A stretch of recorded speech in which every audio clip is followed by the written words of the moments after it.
छोटे छोटे नन्हे मुन्ने प्यारे छात्र एवं छात्राओं, मैं 42 साल बाद सितुड़ में सीता महायज्ञ होने पर आप सभी को मैं बहुत शुभकामनाएं देता हूं कि मां सीता का आशीर्वाद आप सबको मिला है, इसलिए 42 साल बाद ये महायज्ञ यहां पर हो रहा है।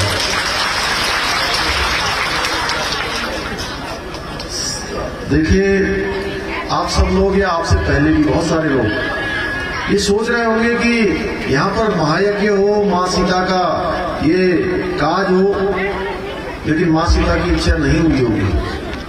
और जितने लोग भी इस महायज्ञ में पहुंचे हैं, मैं ऐसा मानता हूं कि सबके ऊपर सीता मैया की और भगवान राम की कृपा है, उनका आशीर्वाद है, इसीलिए हम सब लोग यहाँ पर पहुंचे हैं। ऐसे स्थानों पर कोई भी अपनी इच्छा से नहीं पहुंचता है। और ये जो राम काज होते हैं, मां सीता का यज्ञ भी राम काज मानता हूं। यह काज भी तभी हो रहा है जब उनकी इच्छा है। अगर उनकी इच्छा न होती तो ये काज भी नहीं होता। आप सब बहुत सौभाग्यशाली हैं कि इस क्षेत्र के लोगों को इतने बड़े अंतराल के बाद 4 दशक 2 साल बाद, पूरे 4 दशक के बाद ये काज में सम्मिलित होने का अवसर मिल रहा है। और देखिए, ये क्षेत्र में हजारों हजार लोग रहते हैं, उसमें से आप ही लोग यहाँ पर हैं। जितने लोग यहाँ पर साक्षात रूप से आए हैं, उन पर भगवान की असीम कृपा है, इसीलिए वो सब लोग आप लोग यहाँ पर हैं। इस महायज्ञ से जहां हमें आशीर्वाद मिलेगा, क्षेत्र में खुशहाली आएगी, फसलों की अच्छी पैदावार होगी, क्षेत्रवासी रोग मुक्त होंगे और हमारे विशेषकर युवा लोग, जिसमें विद्यार्थी हैं, जिस भी क्षेत्र में काम कर रहे हैं, उनको माता सीता सफलता प्रदान करे। मैं मां सीता से प्रार्थना करूंगा कि हमारे इस क्षेत्र के सभी नौजवानों को, सभी हमारे विद्यार्थियों को उनके आने वाले भविष्य में हर क्षेत्र में सफलता प्रदान करें। इस महायज्ञ से इस क्षेत्र के निवासियों को अन्न धन की भी प्राप्ति हो, ऐसी मेरी मां सीता से प्रार्थना है। रामायण आप और हम सभी लोगों के जीवन में तथा आम भारतीय जनमानस के जीवन का अहम हिस्सा है। और जब हम मां सीता मैया का स्मरण करते हैं या उनका कोई भी काज करते हैं, तो हमको एक बात रामायण काल की याद आती है कि रामायण काल में बुराई पर अच्छाई का प्रतीक, और जो बुराई है, जो खराबी है, जो मैं कहूं कि एक तरह से जीवन में जो चीज नहीं होनी चाहिए वो चीज समाप्त होती है, बुराई पर अच्छाई की जीत होती है। यही जो है रामायण और हमारा ये जो मैया सीता का काज है, हमको ये संदेश देता है। साथ ही साथ जब आजकल के समय में तमाम तरह से जीवन की आपाधापी, हम लोग बहुत आगे बढ़ गए हैं। यहाँ ज्ञान आगे बढ़ा है, विज्ञान आगे बढ़ा है, अनुसंधान आगे बढ़े हैं, नए नए आविष्कार हुए हैं, लेकिन मां सीता का चरित्र, मां सीता का जीवन, मां सीता के जीवन का अनुशासन, धैर्य हमारे आज की नई पीढ़ी की हमारी माताओं बहनों के लिए भी एक बहुत बड़ा उदाहरण है कि किस तरह से मां सीता ने अपने आप को अग्नि परीक्षा में भी उत्तीर्ण किया था, अग्नि परीक्षा में भी अपने आप को पाक साफ साबित किया था। इस पावन भूमि पर जहां स्थित माता सीता का प्राचीन मंदिर की भी अपनी विशेषता है, क्योंकि ऐसी मान्यता है कि रावण के महाविनाश का कारण भी उसकी जो पूरी कथा है वो यहीं रची गई थी। रावण को सांप देने के बाद देवी वेदमती पाषाण की प्रतिमा में बदल गई थी। आज हम सभी लोग माता सीता को आराध्य के तौर पर पूजा करते हैं और तथा माता सीता की जागर लगाकर अपने अपने अनेकों कष्टों को दूर करने की माँ सीता से प्रार्थना करते हैं। माँ सीता पर हमारा अटूट विश्वास का ही जो है परिणाम है कि वर्ष 2007 हो या 2013 हो या फिर 2018 में इस क्षेत्र में भीषण आपदा के बाद भी हमारा ये गांव सुरक्षित रहा है। माँ सीता की कृपा से इस गांव पर किसी प्रकार की आपदा का संकट नहीं आया। इस पूजा अर्चना में जहां हमारी भियाड़ियां गांव आती हैं तो एक अलग ही पूरे गांव में सब में खुशी का माहौल होता है। आज अनेकों कार्य जो भगवान राम के समय में कल्पना की जाती थी, जिस राम राज्य के बारे में हम लोग कल्पना करते थे, ऐसा राम राज्य आएगा जिसमें कोई भी जो है समाज के अंतिम छोर में खड़े हुए व्यक्ति तक भी शासन पहुंचेगा, सरकार पहुंचेगी, व्यवस्थाएं पहुंचेगी। उस काम को सही मायने में आज देश के अंदर राम राज्य लाने का काम हमारे देश के यशस्वी प्रधानमंत्री मोदी जी के नेतृत्व में संपन्न कराया जा रहा है, उसको आगे बढ़ाया जा रहा है। एक के बाद आप देखेंगे जैसे जल जीवन मिशन चल रहा है, हर घर और नल से जल। अभी तक उत्तराखंड के अंदर 7 लाख परिवारों को इसके कनेक्शन दिए जा चुके हैं। हमने चुनाव से पहले अभी ये संकल्प लिया था कि हमारे जितने गरीब परिवार हैं उन सब गरीब परिवारों को 1 साल के अंदर हम 3 सिलेंडर गैस के मुफ्त में देने का काम करेंगे। और हमने वो संकल्प लिया था। संकल्प हमारा कोई घोषणा नहीं थी, इसलिए हमने उसको संकल्प नाम दिया और हम उस दिशा में आगे बढ़ गए हैं। हमने उसका शासनादेश कर दिया है। उसके लिए पर्याप्त व्यवस्था में धनराशि की व्यवस्था भी इस बजट में कर दी है और जल्दी ही हमारी ये व्यवस्था जो है धरातल पर उतरेगी। वृद्धावस्था पेंशन है, विधवा पेंशन है, दिव्यांगजन पेंशन है, इस राशि को 1000 से बढ़ाकर अब प्रति माह 1500 रुपये करने का भी हमने निर्णय लिया है। उत्तराखंड में पहले अभी तक जो वृद्धावस्था की पेंशन थी वो परिवार में केवल एक को दी जाती थी। अगर 2 दंपत्ति होते थे तो दोनों को दिए जाने की व्यवस्था नहीं थी। हमने तय किया कि परिवार में अगर 2 दंपत्ति है, 2 हमारे बुजुर्ग घर में हैं, तो हम दोनों बुजुर्गों को पेंशन देंगे और हमने इसका शासनादेश कर दिया है। दोनों बुजुर्गों को पेंशन दिए जाने का शासनादेश शुरू हो गया है। आज 4 धाम सर्किट में आने वाले सभी मंदिरों और गुरुद्वारों में भौतिक ढांचे और परिवहन सुविधाओं को हम विस्तार रूप दे रहे हैं। 4 धाम के अंदर जितनी भी हमारी सड़कें माननीय सुप्रीम कोर्ट के कारण से पिछले दिनों उनके निर्माण कार्य में व्यवधान आ गया था, उन सभी को अभी सुप्रीम कोर्ट से अनुमति मिल गई है। जल्दी से जल्दी वो सब काम पूरे होंगे। यहाँ से पूरे उत्तराखंड को जोड़ने वाले, एक कोने से दूसरे कोने तक जोड़ने वाला, सिमली से ग्वालदम होते हुए बागेश्वर से लेकर जौलजीबी तक का 288 किलोमीटर के सड़क को जहाँ जहाँ भी कमी है उसको पूर्ण किए जाने की प्रक्रिया शुरू हो रही है। मैंने अभी माननीय नितिन गडकरी से भेंट करी थी। हमने इस क्षेत्र की सारी सड़कों के बारे में उनसे विशेष रूप से चर्चा की है कि हमारे पूरे क्षेत्र को अच्छी आवागमन, अच्छी कनेक्टिविटी यहाँ के लिए पर्याप्त मात्रा में करवाई जानी चाहिए, जिससे कि हमारे सीमांत क्षेत्रों को आने जाने में, यहाँ पर बाहर के लोगों को आने में किसी प्रकार की कोई परेशानियों का सामना न करना पड़े। इसी प्रकार से अभी भारत सरकार ने एक रोपवे के लिए पर्वतमाला परियोजना प्रारंभ की है और पर्वतमाला परियोजना भी उसी प्रकार से जैसे भारतमाला परियोजना में पूरे सड़कों को आप देखते होंगे। आपको ऋषिकेश से बद्रीनाथ आने में अब समय कितना कम लगता है, पहले पूरा दिन लग जाता था, आज 6 घंटे 7 घंटे में ऋषिकेश से बद्रीनाथ पहुंचा जा सकता है, जिसको हम कल्पना नहीं करते थे। इसी प्रकार से आपने देखा होगा रेलवे का जो काम है, ऋषिकेश से कर्णप्रयाग रेल लाइन, उसका काम बहुत तेजी से चल रहा है।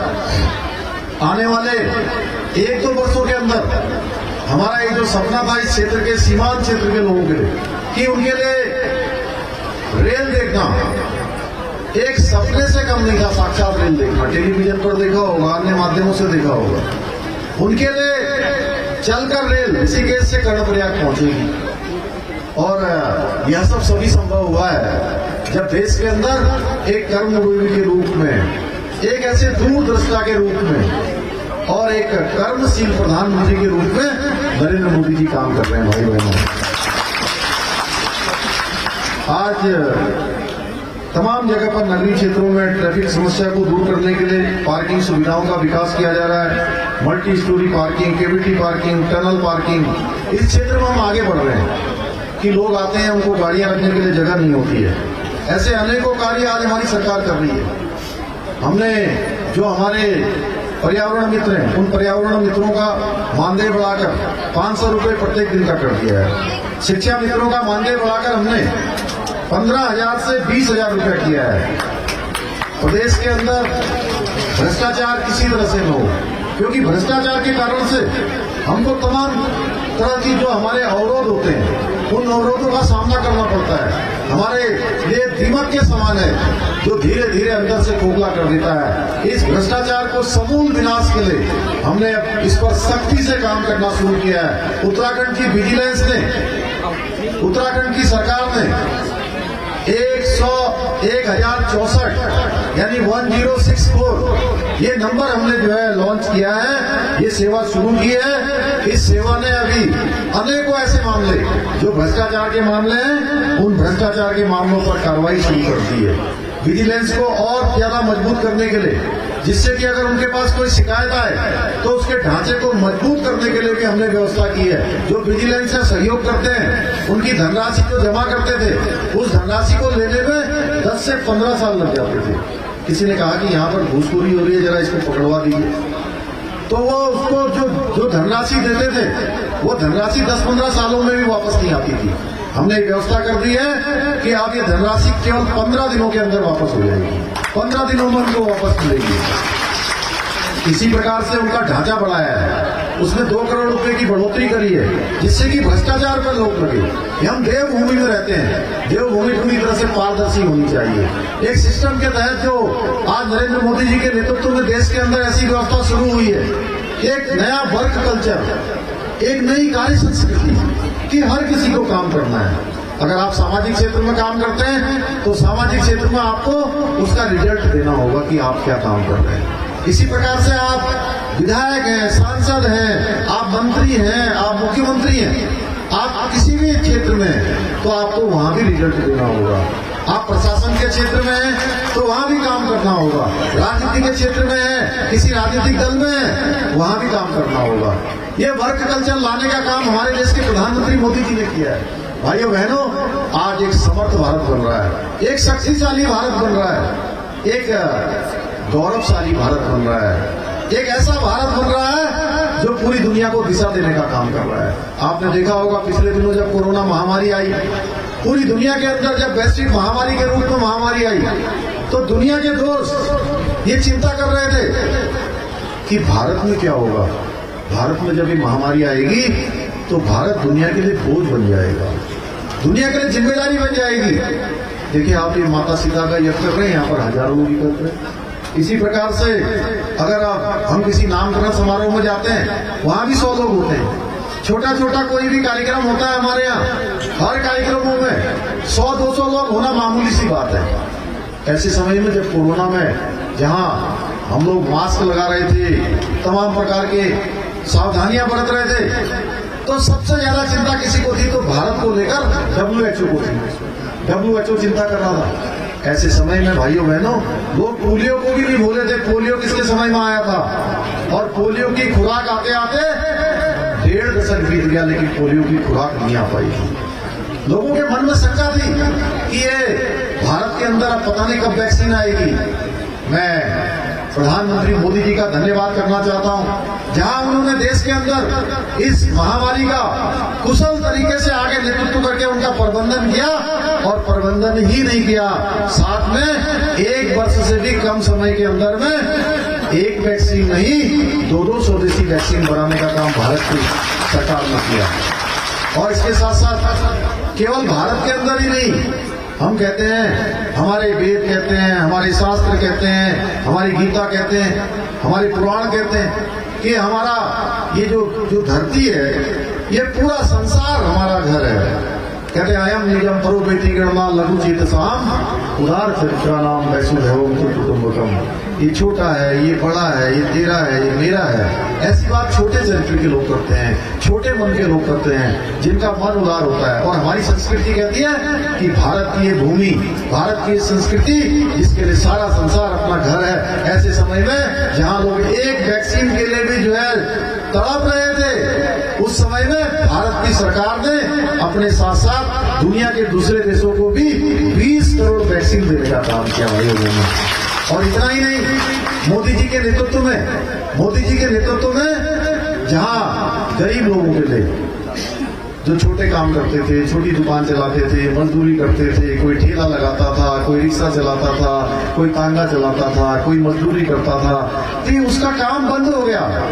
ऐसे समय में भी उन्होंने चिंता करी कि इन सबको 2 टाइम का भोजन मिलना चाहिए, इनका चूल्हा नहीं मिलना चाहिए, कोई बिना भोजन के नहीं रहना चाहिए, खाली पेट रहकर किसी की जान नहीं जानी चाहिए। सबकी चिंता करी और देश के अंदर गरीब कल्याण अन्न योजना चलाई। इस गरीब कल्याण अन्न योजना के माध्यम से देश के 80 करोड़ लोगों को 2 टाइम का भोजन सुनिश्चित करवाया भाइयों बहनों। ये योजना तब से शुरू हुई थी मार्च से और अभी तक चल रही है। ऐसे अनेकों कार्य हो रहे हैं। आज आपके बगल में यहाँ बद्रीनाथ जी में जहां मास्टर प्लान हमारी सरकार ने बनाया है, मोदी जी के नेतृत्व और मार्गदर्शन में मास्टर प्लान पर काम शुरू हो गया है। 280 करोड़ रुपए हमने उसके लिए धनराशि जारी कर दी है। आने वाले समय में आपको भगवान बद्री विशाल का पूरा प्रांगण एक नए स्वरूप में दिखाई देगा।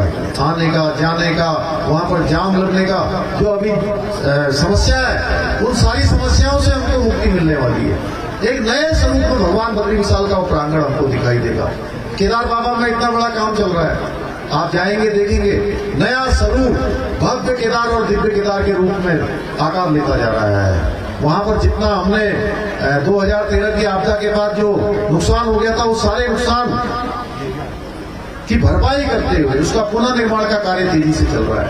4 धाम सड़कों का काम तेजी से चल रहा है। रेल का मैंने आपको बताया।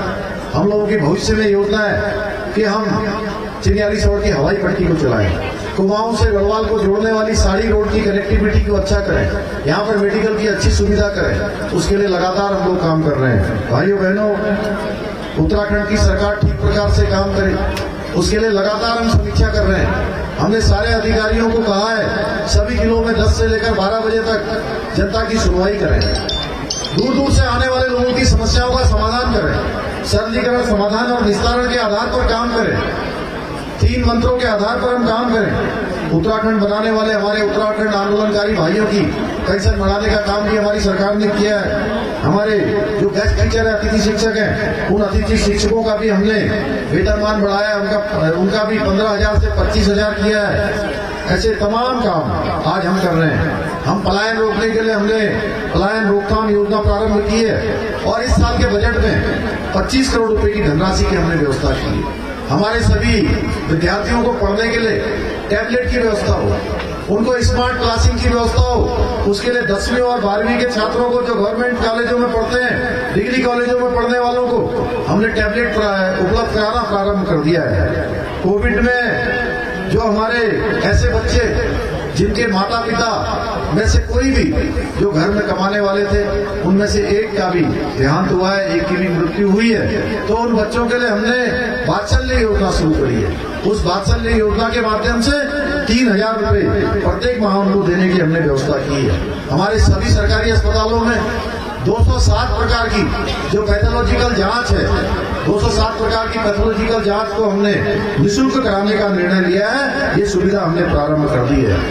आयुष्मान भारत योजना जो माननीय प्रधानमंत्री मोदी जी ने चलाई है, उस आयुष्मान भारत योजना में 42,90,000 से अधिक लोगों को अभी तक आयुष्मान कार्ड उनके बनाए जा चुके हैं। 4,80,000 से भी अधिक लोग अभी तक मुफ्त में उसमें अपना इलाज करा चुके हैं। माननीय प्रधानमंत्री जी की बेटी बचाओ बेटी पढ़ाओ अभियान की आगे बढ़ाते हुए उत्तराखंड के अंदर भी हमने मुख्यमंत्री महालक्ष्मी योजना शुरुआत की है। हमारी आंगनबाड़ी की बहनों का हमने मानदेय बढ़ाने का काम किया है, उनकी सहायिकाओं का मानदेय बढ़ाया है, आशा बहनों का मानदेय बढ़ाया है। दीनदयाल उपाध्याय ग्राम ज्योति योजना के अंतर्गत सभी अविद्युतीकृत जितने गांवों में भी बिजली नहीं पहुंची है उन ग्रामों को 100% विद्युतीकरण करने का काम हमारी सरकार कर रही है। भाइयों बहनों, प्रधानमंत्री सम्मान निधि के अंतर्गत प्रदेश के 9 लाख किसानों के खाते में लगभग 1390 करोड़ की राशि अभी तक हस्तांतरित की जा चुकी है। जो हमारे किसान भाई जो काम करना चाहते हैं उनके लिए हमने फार्म मशीनरी बैंक योजना शुरू करी, जिसमें किसान भाइयों को मशीनरी जो कि कृषि कार्य के लिए जरूरी होती है उसमें 80% तक सब्सिडी देने का भी काम हमारी सरकार कर रही है। भाइयों बहनों, आज मोदी जी के नेतृत्व में पूरा देश आगे बढ़ रहा है।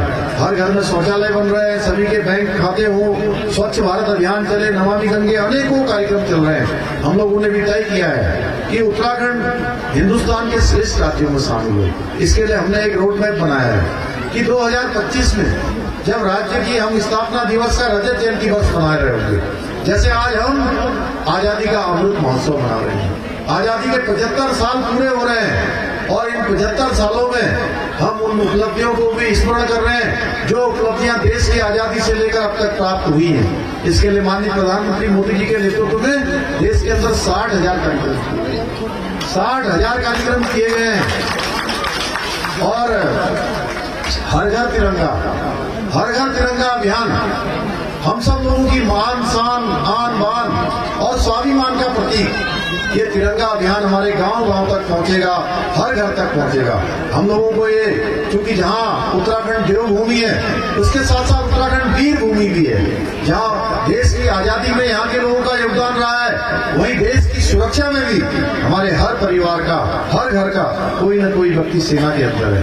भाइयों बहनों, इन विचार को लेकर हमारी सरकार ने इस बार एक नया निर्णय लिया है कि उत्तराखंड के अंदर कोई भी किसी जाति का हो, किसी पंथ का हो, किसी धर्म का हो, किसी समुदाय का हो, हर किसी के लिए उत्तराखंड के अंदर एक समान कानून होगा। एक समान कानून, समान नागरिक संहिता हमारी उत्तराखंड की सरकार लागू करेगी। उसके लिए हमने यहाँ पर कमेटी का गठन कर दिया है। न्यायमूर्ति रिटायर्ड रंजना प्रकाश देसाई, उनकी अध्यक्षता में हमने 5 सदस्यीय कमेटी बना दी है। वो कमेटी हमारा काम कर रही है और जल्दी ही वो ड्राफ्ट तैयार करेगी। और हमने इसके पीछे उत्तराखंड की जनता के सामने 12 फरवरी 2022 को एक संकल्प रखा था कि हमारी नई सरकार बनेगी तो नई सरकार के बनते ही हम सबसे पहला कोई काम करेंगे तो उत्तराखंड के अंदर यूसीसी, यूनिफॉर्म सिविल कोड, समान नागरिक संहिता का कानून हम लागू करेंगे। और भाइयों बहनों, मुझे बताते हुए खुशी है आपके आशीर्वाद से उत्तराखंड के अंदर इस बार एक नया इतिहास बना और उत्तराखंड के अंदर भारतीय जनता पार्टी की प्रचंड बहुमत की सरकार बनी। हमने पहले दिन ये निर्णय लिया कि हम उत्तराखंड के अंदर सबके लिए समान कानून लगाएंगे। उसके लिए हमने तर्क दिया कि उत्तराखंड जहाँ देवभूमि है, उत्तराखंड जहाँ सैनिक भूमि है, दोनों अंतर्राष्ट्रीय सीमाओं से लगा हुआ हमारा प्रदेश है। इस प्रदेश के अंदर कोई न कोई देश के अंदर अपनी सीमाओं की रक्षा के लिए हर परिवार से कोई न कोई यहाँ सेवाएं दे रहा है। इसलिए यहाँ पर एक कानून होना चाहिए जो सबके लिए समान हो। हम उस दिशा में आगे बढ़ रहे हैं। भाइयों बहनों, उत्तराखंड पहला राज्य बनेगा जहाँ कानून लागू होगा। इसके साथ साथ हम लोगों ने संकल्प लिया है कि उत्तराखंड को हिंदुस्तान का श्रेष्ठ राज्य बनाना है। जब हम जैसे आजादी का 75वां दिवस मना रहे हैं, अमृत महोत्सव मना रहे हैं, उसी प्रकार से हम उत्तराखंड का रजत जयंती वर्ष मनाएंगे। और उसमें सभी विभागों को हमने कहा है कि कोई न कोई एक ऐसा काम करें, एक रोड मैप बनाएं और उस रोड मैप के आधार पर अपने विभाग में ऐसी योजना चलाएं, ऐसी योजना बनाएं जो योजना उत्तराखंड के लिए श्रेष्ठ योजनाओं में से हो और हम हिंदुस्तान के श्रेष्ठ राज्यों में हमारी गिनती हो। उस दिशा में भाइयों बहनों हम आगे बढ़ रहे हैं। आज के अवसर पर मैं आप सभी का बहुत धन्यवाद करता हूं कि आप सब लोगों ने यहाँ पर सीता माता महायज्ञ इतने वर्षों बाद शुरू किया है, उसके लिए आप सभी साधुवाद के पात्र हैं। हमारे राकेश भंडारी जी ने ज्ञापन दिया है, सीता माता के मंदिर निर्माण के लिए धनराशि की बात की है। यहाँ पर निश्चित रूप से सीता माता का मंदिर बनना चाहिए, मैं ऐसा मानता हूँ। तो इसके लिए धनराशि दी जाएगी, एक यहाँ से बनाया जाएगा। और हमारा जो हमारी बहन जो है, इन्होंने रोहिणी जी ने कहा है, मैं उसको दिखाता हूँ। कि उसमें कैसे क्या हो सकता है, और जो भी पुरानी घोषणाएं हैं उन घोषणाओं की हम समीक्षा करेंगे, कोशिश करेंगे जो हमारा इतना बड़ा गांव, इतना पौराणिक गांव है, जहां सीता माता का महायज्ञ इतने वर्षों बाद शुरू हो रहा है, इस गांव के पर्यटन के लिए, इस गांव को और सुविधाओं से जोड़ने के लिए जो भी जरूरी काम होंगे मैं प्रस्ताव के रूप में उन सभी को मंगवाऊंगा, उन सभी पर कार्य करूंगा। तो आज के अवसर पर पुनः आप सभी का अपनी ओर से धन्यवाद करते हुए, माँ सीता मैया को प्रणाम करते हुए और आप सबको नमन करते हुए। उत्तराखंड से जुड़ी ऐसे ही रोचक वीडियो और खबरें सबसे पहले पाने के लिए आज ही सब्सक्राइब करें हमारा YouTube चैनल और बेल आइकन को जरूर प्रेस करें। वीडियो को लाइक करें और शेयर करना ना भूलें।